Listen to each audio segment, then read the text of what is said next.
राधा वल्लभ श्री हरिवंश। तो वृंदावन से आते ही मैं सोच रही थी कि मैं इस विषय पे वीडियो बनाऊंगी कि मेरी पहली जो मुलाकात तो नहीं कह सकते लेकिन दर्शन कह सकते हैं पूज्य श्री प्रेमानंद जी महाराज जी के, वो कैसे हुए, किस प्रकार से हुए और कैसे आई वॉज वेरी फॉर्चुनेट कि बिल्कुल कम कठिनाइयों से, बिल्कुल फूलों में श्री जी की कृपा से मैं उनके दर्शन कर पाई। So let's begin. पहले तो जो मैंने रेसिडेंसी बुक करी थी, जहाँ पे मैं स्टे कर रही थी, वो जगह श्री कृष्ण शरणम, जो हमारे पूज्य महाराज जी का निवास स्थान है, जहाँ से उनकी परिक्रमा शुरू होती है रात में 3:30-4 बजे। टाइम वेरी करता है उनके हेल्थ के ऊपर, वेरी करता है कि वो 2, 3, 4, 4:30 कब निकलेंगे। तो जब मैं गई थी अभी, मेरे चैनल पे मैंने ब्लॉग्स डाले हुए हैं, मैं अभी जब 1-2 हफ्ते पहले गई थी तो महाराज जी का समय था 3:30 पौने 4 बजे का। तो मेरा जो रेसिडेंसी था वो मैंने बुक ही इस तरीके से किया था। ये बात मुझे बाद में पता चली कि जहाँ पे मैं स्टे कर रही हूँ उसका बाजू का ही बिल्डिंग श्री कृष्ण शरणम है, जहाँ पे पूज्य महाराज जी का निवास स्थान है, जहाँ पे वो रहते हैं। तो आप में से बहुत लोगों को अगर नहीं पता है तो मैं बता देती हूँ कि केली कुंज आश्रम में महाराज जी का सत्संग होता है और संकीर्तन होता है, लेकिन महाराज जी का जो निवास स्थान है श्री कृष्ण शरणम अपार्टमेंट, वहाँ पे महाराज जी रहते हैं। तो महाराज जी की जो परिक्रमा होती है वो श्री कृष्ण शरणम रेसिडेंसी से उनके केलीकुंज आश्रम तक की रहती है, करीबन 1-1.5-2 किलोमीटर की रहती है। तो मुझे एग्जैक्ट नहीं पता, आप लोग मैप्स में देख लेना। तो मैं अपने रिसोर्ट के रिसेप्शन पे चली गई थी पहले ही, और मैंने उनको बोल दिया था कि मुझे पूज्य महाराज जी के, गुरुदेव जी के दर्शन करने हैं, तो मैं क्या करूँ और कहाँ कितने बजे खड़ी हो जाऊँ। तो उन्होंने बोला कि आप 4 बजे अपने रिसोर्ट के गेट के बाहर मेन रोड पे आप खड़े हो जाना। तो जिस दिन मैं वृंदावन पहुंची थी उस दिन हम लोग 10, 10:30, 11 बजे तक हम लोग रिसोर्ट में हमने चेक इन किया। और अगर आप लोगों को पता है तो निधिवन और 2-3 ही सिर्फ जगह होती है जो इस टाइम पे 12 से 4 खुली रहती है वृंदावन में, बाकी सब कुछ बंद ही रहता है।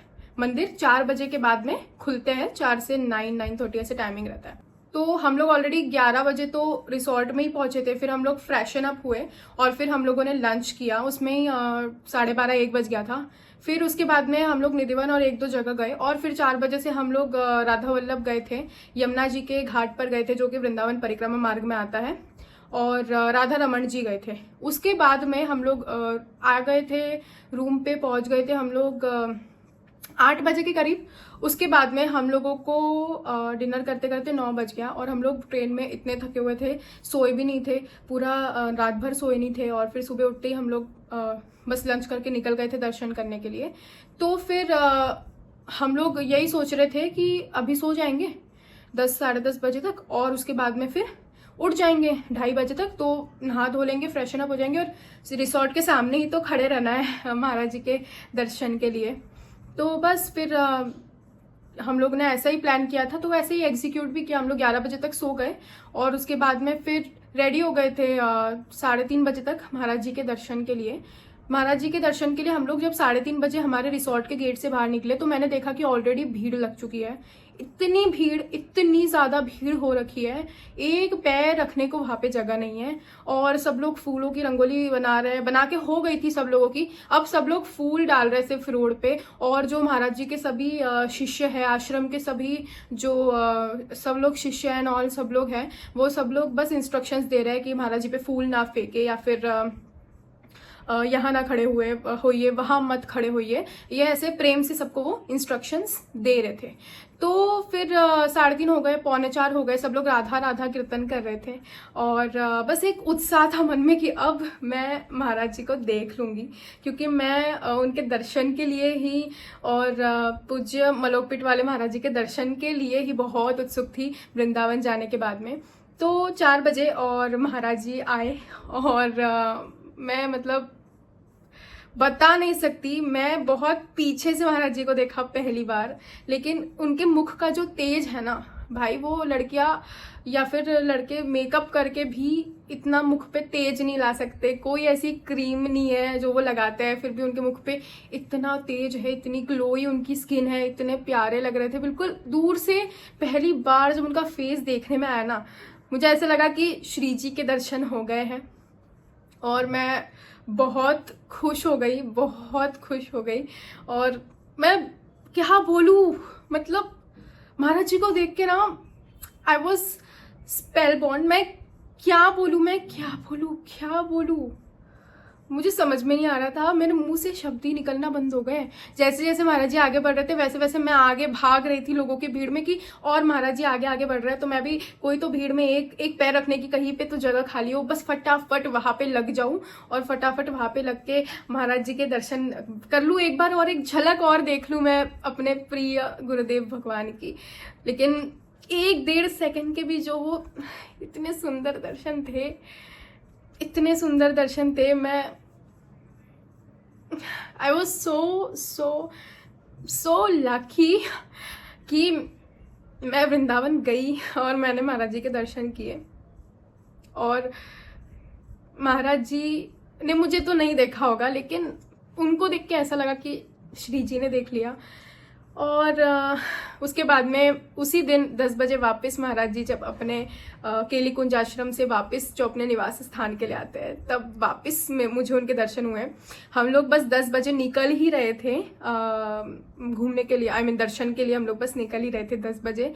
तो 10 बजे निकल रहे थे तो उतने में मैंने देखा मेरे रिसोर्ट के बाहर वापस से भीड़ है। और मुझे नहीं पता था कि महाराज जी 10 बजे भी आते हैं वापस अपने निवास स्थान पे। कभी कभी गाड़ी से, कभी कभी पैदल ही आते हैं लोगों को दर्शन देने के लिए। महाराज जी खुद चल के आते हैं। तो मैं गई रिसोर्ट के बाहर, देखा कि इतनी भीड़ लगी है। मैंने महाराज जी के शिष्यों को देखा और वहां इतनी भीड़ में भी, सोचो वहां इतनी भीड़ में भी कॉर्नर में एक पर्सन के खड़े रहने की जगह थी। जस्ट मतलब इमेजिन करो कि सामने से महाराज जी आ रहे हैं और ऐसे सामने लोग खड़े, ऐसे लाइन में खड़े हैं महाराज जी के लिए, महाराज जी के दर्शन के लिए ऐसे लोग खड़े हैं। और यहाँ साइड में कॉर्नर में एक पर्सन के खड़े होने की जगह है। मैं गई और वहां पे लग गई। आई किड यू नॉट, ऐसा लगा वो जगह मेरे ही लिए है। मैं वहां पे लगी और मैंने सामने देखा कि महाराज जी आ रहे हैं। That was the first day darshan जो मैंने उनका किया था, डे में लाइक इन सनलाइट मैंने उनका जो दर्शन किया था। That was the first day darshan जो मैंने उनका किया था। और रात में तो ठीक है, रात में तो बहुत पीछे से मैंने उनके दर्शन किए थे। बट जब मैंने उनके दर्शन उस दिन अनफॉर्चुनेट, मतलब फॉर्चुनेटली बोलूंगी मैं, मुझे पता नहीं था कि महाराज जी आने वाले। और मैं बस वहां पे जाके खड़ी हो गई और मैंने सामने से देखा तो महाराज जी आ रहे थे और वो भी पैदल। और I could see him so clearly this time, so clearly that I could not believe कि मैं तो बस ऐसे देखने आई थी कि यहाँ पे क्या हो रहा है। और यहाँ पे महाराज जी के दर्शन मुझे हो गए। इस बार मैं चुप नहीं रही, इस बार मैंने बहुत जोर से चिल्लाया, जय गुरुदेव, जय गुरुदेव, राधे राधे। मैंने बहुत जोर से चिल्लाया, इतने जोर से चिल्लाया कि मेरे आगे जो सिक्योरिटी गार्ड खड़ा था वो भी मुझे पीछे मुड़ के देख रहा था। मैं बहुत अपने आप को इस बात में लकी मानती हूँ कि एक टाइम था जब मैं सोचती थी कि मैं वृंदावन अकेले कैसे जाऊंगी, कैसे करूंगी। बिकॉज मैं किसी से ज़्यादा रिश्ते बनाना पसंद नहीं करती और मैं अपने आप अकेले रहना, मैं बहुत अकेले रहना पसंद करती हूँ। या फिर ऐसा बोलो कि मुझे रिश्तों में अब मन नहीं करता उलझने का। और ऐसा कोई मेरा फ्रेंड नहीं है बहुत अच्छा जो कि डिवोटी है डिवोटी फ्रेंड्स, बट मैं अकेले ही पसंद करती हूँ। तो मैं बहुत ही सैड थी कि मैं कैसे महाराज जी के दर्शन करूंगी, कैसे सब कुछ होगा और मैं कर भी पाऊंगी या नहीं, क्योंकि इतनी भीड़ रहती है, कैसे होगा सब कुछ। And this happened, this legit happened. और फिर मैंने वृंदावन से, जिस दिन मैं जा रही थी अपनी 6 दिन की ट्रिप करके वृंदावन, बरसाना, गोवर्धन, नंदगांव, गोकुल सब यात्रा करने के बाद में मैं वृंदावन से जा रही थी। तो उस दिन हमारी सुबह 8 बजे की ट्रेन थी और फिर मैंने मम्मी को बोला कि मम्मी सुबह 8 बजे तो हम निकल जाएंगे, तो हम लोग वापस महाराज जी के दर्शन करने के लिए 4 बजे निकल जाते हैं। तो इस बार we were staying somewhere else, यहाँ पे नहीं स्टे कर रहे थे हम लोग, क्योंकि हम लोग वृंदावन 2 दिन वृंदावन सारे दर्शन करके then we went to Govardhan, और वहां पे हमने कोई धर्मशाला में स्टे किया था। तो फिर गोवर्धन से वापस वृंदावन आए जब हम लोग, तो हम लोगों को यहाँ पे स्टे नहीं करना था ड्यू टू सम रीजन।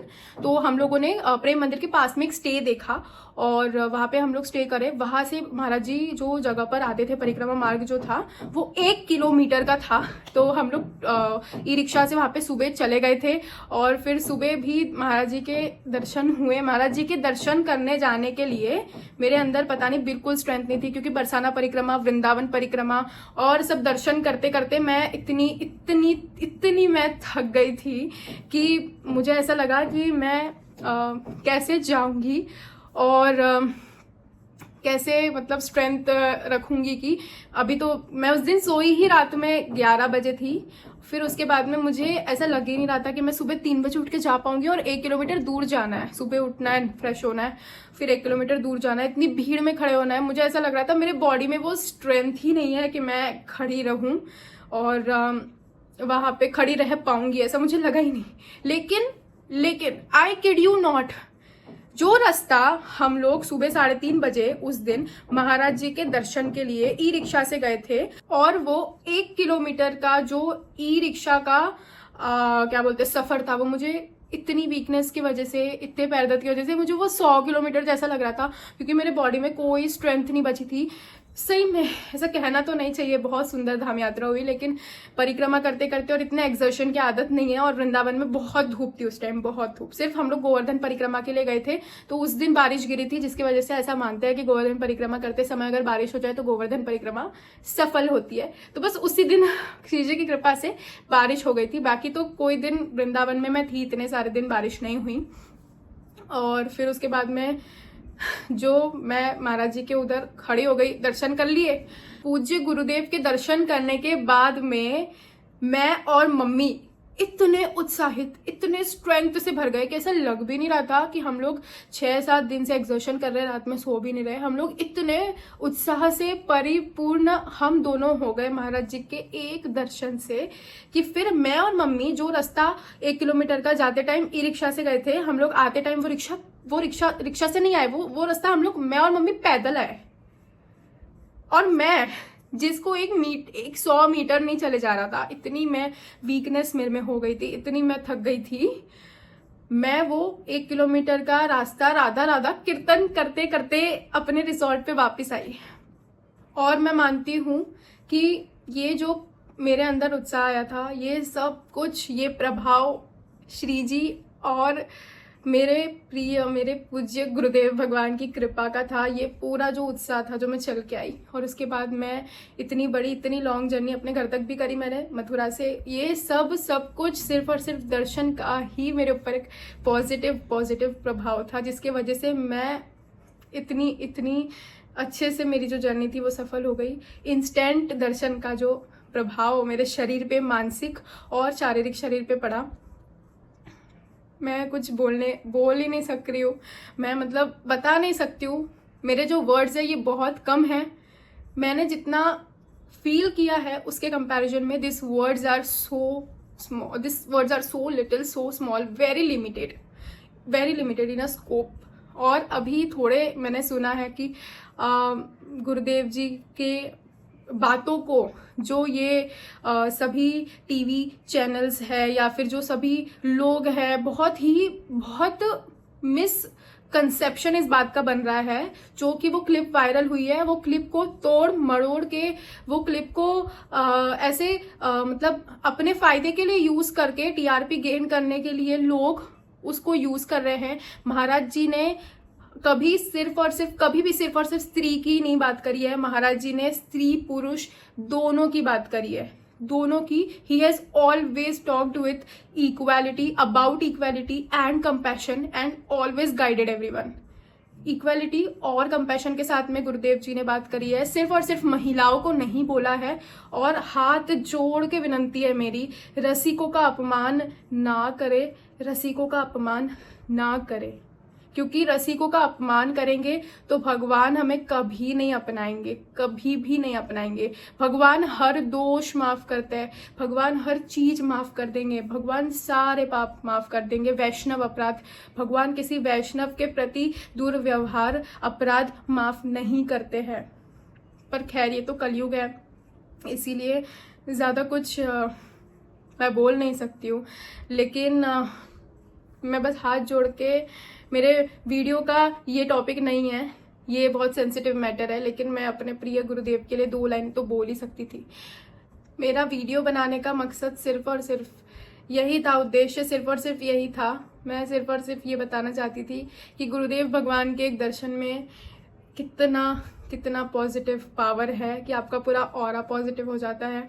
जिसको जो समझना है वो समझिए, लेकिन आप लोग सिर्फ एक बार खुद सोचिए कि क्या गलत है और क्या सही है। अपनी आत्मा से पूछिए क्या गलत है क्या सही है। राधा वल्लभ, श्री हरिवंश।